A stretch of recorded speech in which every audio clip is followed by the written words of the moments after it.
बीड तालुक्यातील चाकरवाडी येथे नारळ विक्री करणाऱ्या महिलांची नारळानेच तुंबर हाणामारी। बीड तालुक्यातील चाकरवाडी येथे सोमवारी दुपारनंतर काही महिलांनी एकमेकींना नारळ आणि बेदम मारहाण केली। त्यामध्ये 4 महिला आणि 1 पुरुष जखमी झाला असून त्याच्यावर नेकनूर येथील रुग्णालयात उपचार करण्यात आले आहेत। त्यामध्ये 4 महिला आणि 1 पुरुष जखमी झाला असून त्याच्यावर नेकनूर येथील रुग्णालयात उपचार करण्यात आले आहेत।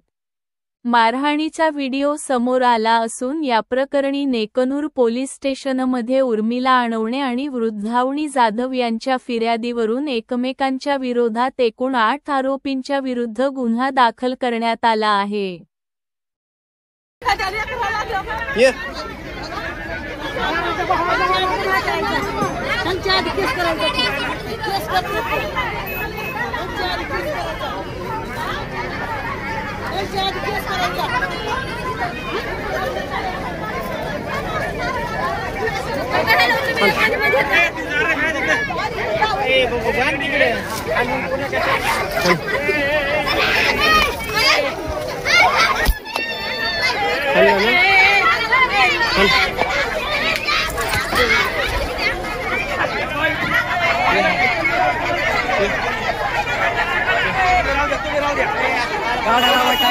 तुला बी तुझ्या पुरीला कळू नाही घरी भिकार दिसले।